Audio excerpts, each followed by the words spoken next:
Time to pull up a chair. We've got another great story for you today in the rLounge. Sometimes being the good guy just means you've got to deal with the petty villains who can't stand to see you shine. Today in the rLounge, hands off the deli goods. Am I the a-hole for getting mad at my friend for taking food meant for someone else?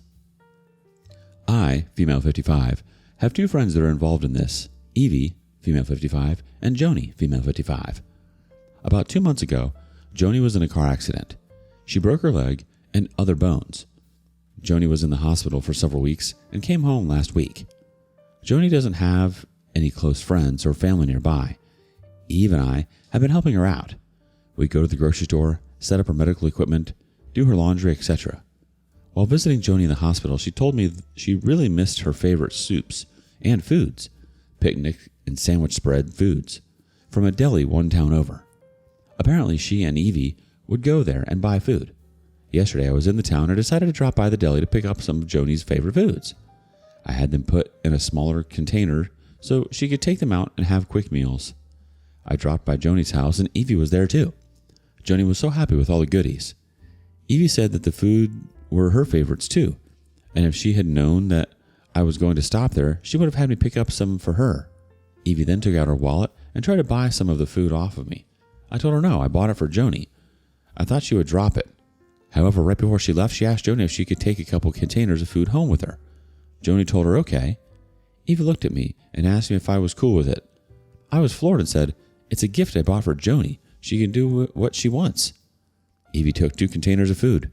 She then gave Joni a big hug and said, "I can't wait to come back tomorrow. We will have a feast for lunch." After she left, Joni thanked me again for the food. Joni told me she shouldn't have done it, that she knew how much it probably cost and wanted to give me the money for it. I told her no, that is not how gifts work. I told her I couldn't believe Evie took some of her food. Joni said she couldn't either, but was afraid to tell her no. Joni was concerned that she would make Evie mad and she would stop helping her. I told her not to worry, and I was a phone call away if she needed me. I stayed a few more hours and then went home. I must admit, I was fuming. Evie could easily go to the store or send her boyfriend to get the food from the deli. Joni is housebound for another 6 weeks. She can't go get the food herself. I wanted to yell at Evie, but I didn't think it was my place. I can't believe how incredibly selfish she was. Am I the a-hole? Minor update. After reading some of the comments, I decided to send Evie a text this morning. "Hello, yesterday you took some of the food I bought from the deli for Joni, and before you left you said you were coming back today to have a feast for lunch. Please do not eat the food I bought for Joni from the deli. I picked it up specifically for her so she could make herself small meats when we are not home. As you know, the deli is out of town and the food is expensive. I realize you offered to buy some of the food, but that is not the point. Joni cannot get to the store. I bought the food to help her out. Instead of eating her food, we should bring our own food to eat there. Thanks." Update. I'm not sure how to attach a link to the original story. Here's an update. I apologize. It is long. Previously, I wrote about my friend Joni, who had been in a car accident. I took her food from her favorite deli, and our friend Evie took it out of her fridge and took it home with her. I was not happy. I sent Evie a text and asked her to not take any more food. I told her it was meant for Joni, and please don't eat it. Evie never replied. Evie lives on her phone. I know she saw the text, but she never answered. I went to check on Joni today. I asked the usual about how she was doing. Could I do anything for her, etc.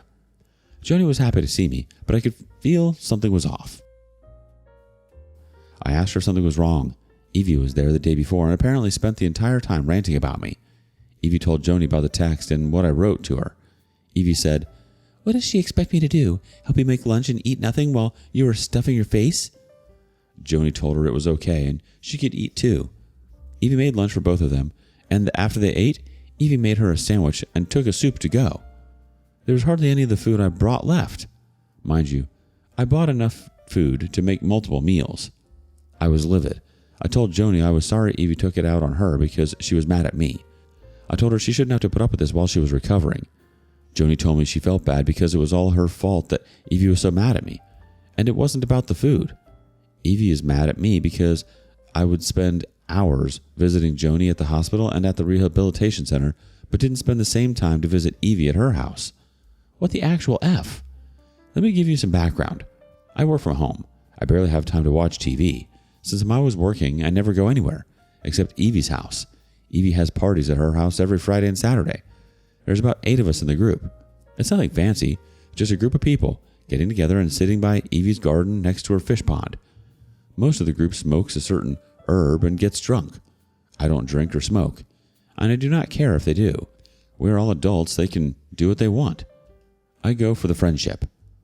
Although I stopped going about 6 months ago. I know this bothered Evie, but I still talked and texted to her. When Joni had her accident, she was hurt bad. Totaled her car. Spent a couple weeks in the hospital, then 4 weeks in rehab. Evie and I would visit her in the hospital and rehab. Unfortunately, Joni got really depressed. Sometimes when I stopped by to see her, and she would be crying. I couldn't take seeing her so sad, so I started to visit her every other day. I would stay for a couple of hours. I have the gift of gab. I can spend hours talking about nothing and everything. Now that Joni is home, and Evie and I switched days to help her out. And unfortunately, besides Evie, no one else out of the group ever came by. Well, apparently me visiting Joni caused a bug to crawl up Evie's butt and set her off. Evie is mad that I would spend hours visiting Joni, but stopped coming to her parties or rarely dropped by her house. Evie also told Joni she didn't think it was right that I would come to her parties, but I never stopped by to the deli to buy her food like I did Joni. I did take food to the parties, just not from the deli. I told Joni that Evie being mad at me was absolutely not her fault, that I'm an adult and if I wanted to go to Evie's, I would. I let Joni know there are 2 reasons I stopped going to Evie's parties. One is the last time I was at Evie's, everyone was pretty high. I was sitting next to Evie when she yelled, "Shotgun!" I turned to look at her, and she blew smoke right into my face. Evie then said she was going to get me high even if I didn't want to. No one was going to blow smoke in my face. I got up, told everyone goodnight, and walked out. Evie tried to stop me, but I just left. After I explained the other reason, Joni said she understood. I told Joni I would talk to Evie. Joni asked me not to. Joni didn't want to make her mad. I told her Evie was already mad, and we were adults, not high teenagers. I then told Joni not to worry. It was going to be okay. She could call me whenever she needed me. I stayed for a couple of hours and had Joni laughing before I left. Now, I am fuming. I'm trying to decide how to handle this. I think I'm too mad to call, but I know Evie won't answer a text. But that is not going to stop me. Evie is definitely going to get an earful. She needs to get her head out of her butt. What do you think? Call or text. Also, F that witch. To get upset because you're not spending the same time partying with her, that feels really unfair. You've been there supporting Joni through a difficult time, and Evie's priorities seem all out of whack. Friends should be understanding, not demanding or petty. You're right to set boundaries and speak up. Evie should respect that the food was for Joni, and that your time is limited and valuable. It's disappointing she's reacting this way, but hopefully she'll get the message. You don't know her visits or deli food, and helping Joni is already more than enough. You're a good friend to Joni. Don't let Evie's drama take that away from you. Update. Hello everyone. Thank you for all the advice. Well, most of it. A lot has happened over the weekend. Buck up. This isn't long. It's a novel. When Joni was first hurt, Evie suggested we take turns visiting her. That way, she would always have visitors and help when she got home. Of course, that was before Evie got jealous of me visiting Joni more than her. The other day it was my turn to visit, and when I pulled up to Joni's, Evie's car was there. I called Joni, and she said yes, Evie was there. I told her that was great, and I would stop by another day. I told her to text me whenever she needed me. Joni tried to get me to come in, but I declined. The next day I got a call from Amy, one of the people in our group that gathers at Evie's house. Amy asked what was going on. Amy said the night before Evie was ranting to the group that I was being a huge witch to Joni and refused to visit her on the days I was supposed to see her. I explained what had been going on with Evie, that since Evie was already there with Joni, there was no need for me to be there too. Joni can text me when she needs me. Then Amy asked why didn't I tell them how sick I had been. Well, crap. Story time later, tots. Unfortunately, 20 years ago, I was diagnosed with diabetes. I never told anyone. I didn't want to deal with sympathy, the calories counting of my food, the advice, etc. Psst, don't tell anyone. I have been managing it with doctor's help. Last year I noticed my feet were starting to go numb and I was getting pain in my legs. It's to the point where after standing for 30 minutes, I'm in so much pain I can't even concentrate. Remember how I said Evie's parties were around her pond? Every time I went, my legs were getting ate up by mosquitoes surrounding it. I would wear jeans year-round, use bug spray, repellent, etc. Nothing worked. Apparently, mosquitoes love people who have diabetes. We're magically delicious. During a visit to the doctor's, he was checking my legs and noticed the mosquito bites. The doctor told me I needed to really avoid getting bitten. If I scratched them, I could get sores on my legs and feet. This can be bad for diabetes. Evie has an uncle that also has diabetes. Evie constantly was putting him down over it because of his weight. When her uncle had some of his toes amputated, Evie said he was an idiot because he wouldn't lose weight and choose to lose toes. Several of us in the group spoke up, told her how horrible that was. She brushed it off. Because of my legs, and after Evie blew up smoke in my face, I stopped going to her parties. I told Evie and others I was too busy with work to come. I had told no one about the diabetes, except last week. I told Joni was blaming herself for Evie and I fall out with each other.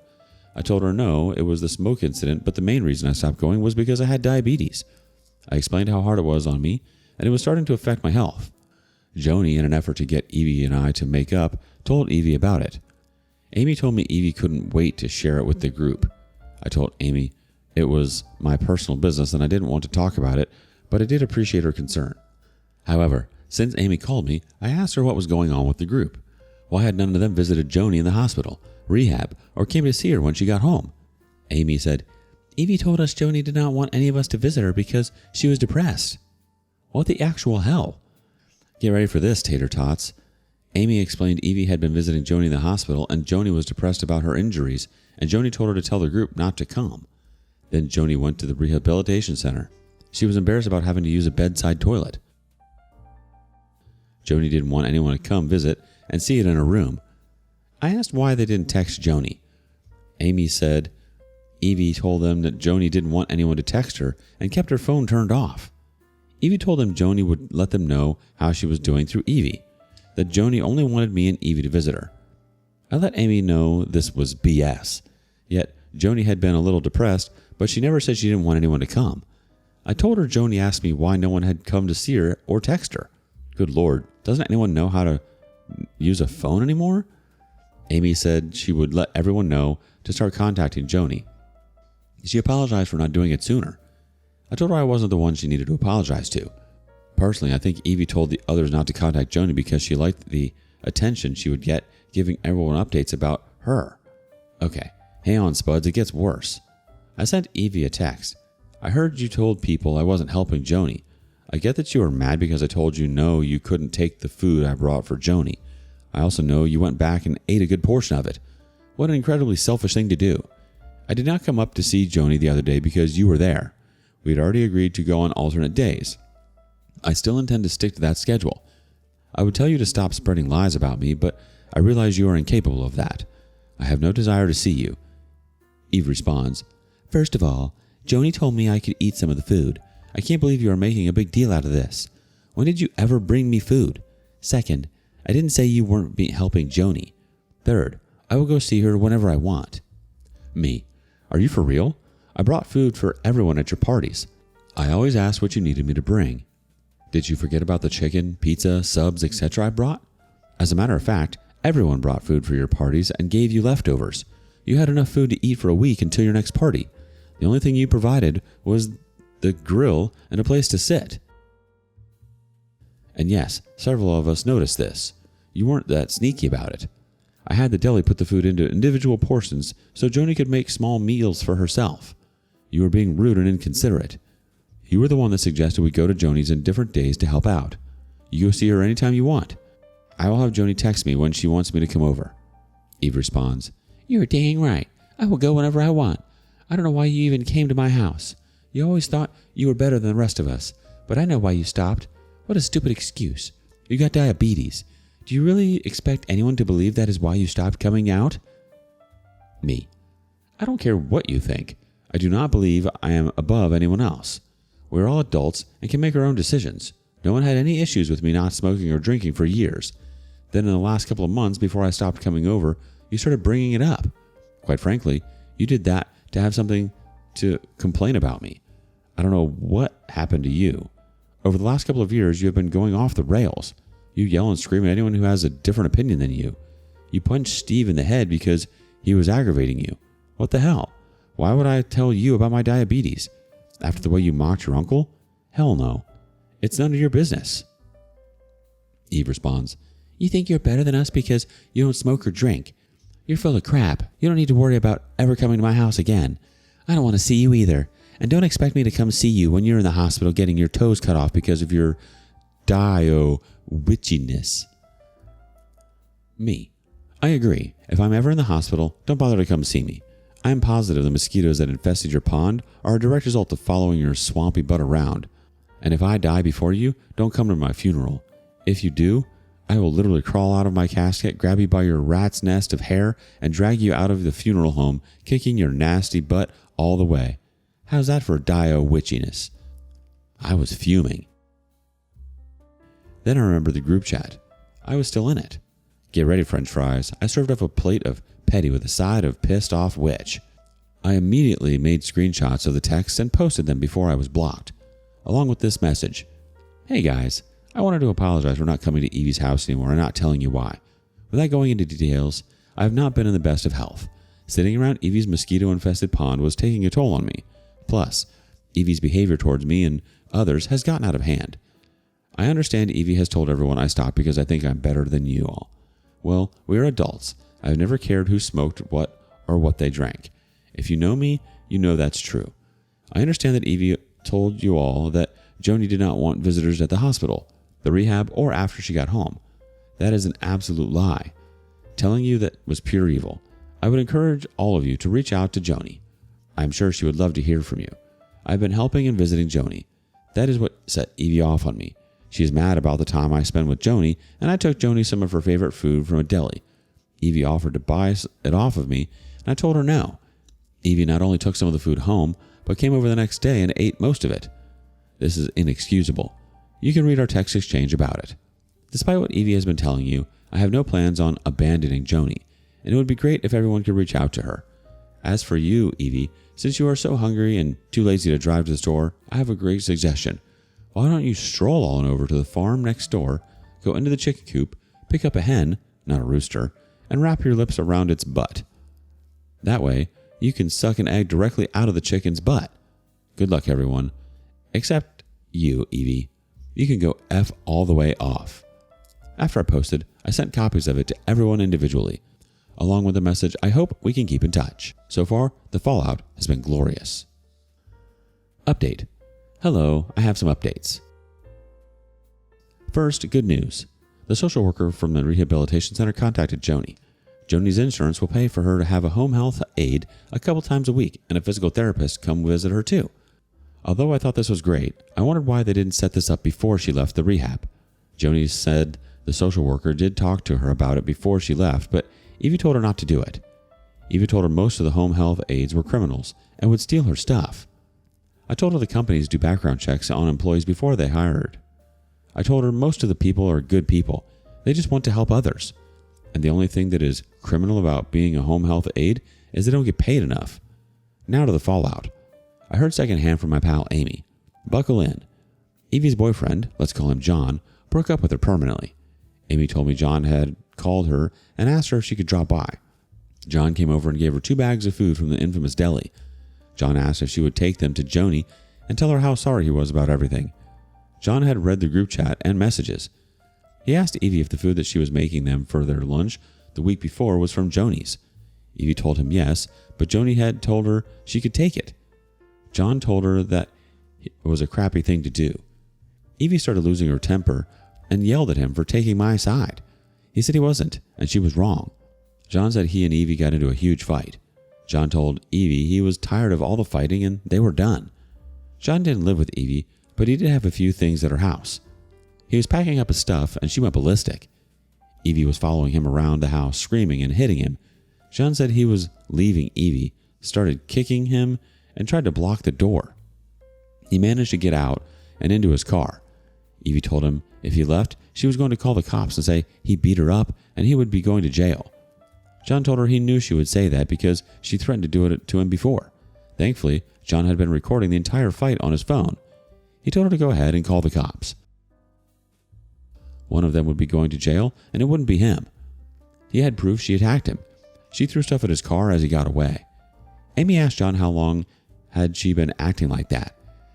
He said over the last couple of years, she had been getting more and more violent. It started out with her punching him in the arm. Then she would smack him, and when they got into arguments, she would stand over him, screaming until he gave in. John said he had just had enough of it and couldn't take it anymore. Amy let him know we all noticed Evie was losing her temper more often. Amy told him she couldn't believe how nasty Evie had been to me, especially over finding out I had diabetes. John said he was even more surprised. John said Evie had blood work done a few months ago, and the doctor told her her tests showed she was pre-diabetic. Excuse me? My jaw just hit the floor. Evie told John the doctor said the results of the blood work showed that she was pre-diabetic, and because there was a history of diabetes in her family, she needed to start watching what she ate. Evie told the doctor her Uncle Mark has diabetes, but it's because he's fat. The doctor told her it can still be an inherited disease, and she needed to lose between 40 and 50 pounds. The doctor also told her she needed to stop smoking so much. She has asthma and has to use inhalers several times a day. Evie told him she only smokes pot. The doctor said it's still smoke going into her lungs and it's affecting her health. John said she ignored everything the doctor said. After they were done talking, John told Amy he would keep in touch with her, but he would not be going to Evie's house or her parties anymore. Amy said later that night Evie called her crying. Evie told her John broke up with her and it was all my fault. If I hadn't thrown such a tantrum over that food, he wouldn't have gotten into a fight with her. Evie said John attacked her and broke up her stuff before he left. Amy didn't tell her John was at her house and what he told her. She said Evie ranted for about 30 minutes before Amy told her she had to be somewhere and would talk to her later. Evie sent out a group text message and invited everyone to come to her house as usual, but not to bring any food. She would provide everything. The party, the speech, and the meltdown, Amy and 2 others showed. Evie had a big spread of food and kept wondering if anyone else was going to come. She waited a bit and then said she wanted to make an announcement. Evie told everyone that the fight between her and I was all my fault. Evie said we'd been taking care of Joni, and I brought Joni food from her and Joni's favorite deli. Joni told her to take some of the food as repayment for helping her. Lie. Evie said I was so mad about it that I was refusing to help Joni. Then Evie announced she and John broke up. That it was my fault because I was flirting with John, and she got tired of it. Evie said she told John to choose me or her, and he chose me. Evie apologized if she ever did anything to hurt anyone there. Evie told them I was like a sister to her, and this shattered her. Evie said she hoped they could start over and be a family again with the drama. Then she started crying. Amy said it was an Oscar-winning performance. Our dipcrap friend jumped up and hugged her. He told her not to worry. They would be there for her. Amy said one word, BS. Evie immediately stopped crying and asked her why she would say that. Amy told Evie she had talked to everyone involved and she needed to stop lying. Amy told her she spoke to both Joni and me and knew that this was about jealousy. Amy told Evie she was jealous of all the time I had spent with Joni. Amy pointed out Evie had even made snide remarks to the group previously about how I would spend hours at the hospital visiting Joni but wouldn't come to the parties. Amy asked her why did she tell them Joni didn't want any of them to visit her. Even said that's why Joni told her to tell them. Amy told her she spoke to Joni, and that was a lie. Amy said she was embarrassed and ashamed that they all believed her, and none of them took the time to text or call Joni themselves. Amy told Evie she thinks that Evie did that because she wanted to be the star of the show and didn't want Joni to steal her thunder. Amy told her they all saw the text messages and Evie's comments about me buying food for Joni, and that I didn't even do that for her. Evie said she offered to pay for the food and I wouldn't take it. Amy told her I bought the food for Joni because she couldn't get it herself and Evie wanted it so she could get off her butt, drive over there, and buy it if she wanted to. Plus, it was ridiculous to accuse me of never bringing Evie any food, that I had everyone else provided all food for her parties. Amy told her they all read the messages. How could she be so cruel to me about my diabetes? Evie said she was lashing out. Evie said there were even more messages from me being super nasty to her that I didn't put into the group chat. Amy told her, okay, let's see them. Evie sputtered and said she deleted them because they upset her so much. Amy told her that was convenient, and Amy told her she was full of crap about me flirting with John and their breakup was her fault. This got Evie mad. Evie said she had proof I was flirting with John. Amy said, let's see it. Evie said she didn't have to show her anything.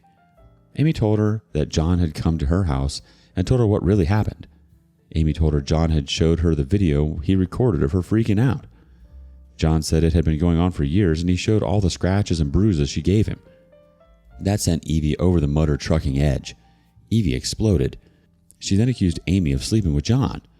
Evie said I and Amy were on a mission to destroy her life and relationship. Evie ran over to after Amy with her claws out. Amy had to jump out of her chair to get out of the way. Evie started chasing her, screaming at the top of her lungs. She was yelling Amy was a whore, trying to steal her boyfriend, and she's going to kill her. Amy said she was so freaked out, she got out her keychain pepper spray and told Evie she would use it if she laid a hand on her. Evie screamed at her to get out and get off her property and never come back. The other two people that were there tried to calm Evie down, but she was out of control. Evie turned over the table for food, ripped down the string lights that were overhead, kicked over all the chairs, busted up the yard statues, and was ripping her flowers out of the ground. Amy said she had never seen anything like it in her life. This was pure rage.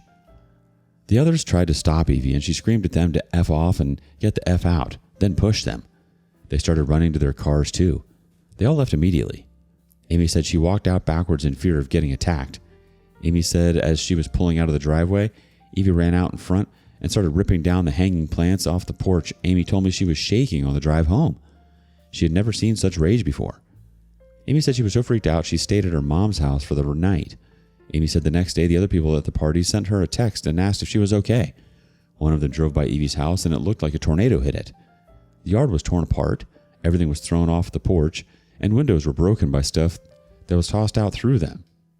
I called Joni to see if she was okay. Evie hadn't contacted her, so she didn't know anything about it. Amy said she would stop by and see her. I told Joni to call me if she needed me. That is all for now. It's shocking how you can be friends with someone for years and they snap on you. Now that I look back on it, there were signs, but I ignored them. Lessons learned. Thanks for all your advice. The fact that she weaponized Joni's condition and even lied to isolate her from the rest of the group, that's next level toxic. Also, Evie's hypocrisy about diabetes is mind-boggling. Mocking her uncle's health issues while hiding her own pre-diabetic diagnosis, all while blowing smoke in your face? No wonder you've had enough. Honestly, you've been nothing but a good friend here, doing the hard work, being there for Joni, and setting boundaries with Evie. You're not responsible for her crazy, and you don't owe her visits or explanations. If she wants to act like that, let her. You're better off without all the drama. Now it's time for you to take care of yourself and keep being the amazing friend you've been. And maybe stay far, far away from that mosquito-infested swamp she calls a pond. Have you ever dealt with jealousy or resentment from friends when you're doing the right thing? How did you cope? Share your stories with us in the comments below. And thank you for joining us today in the rLounge. Be sure to like and subscribe and hit that notification bell so you don't miss out on our next video. Until next time. And please put your chair back where you found it.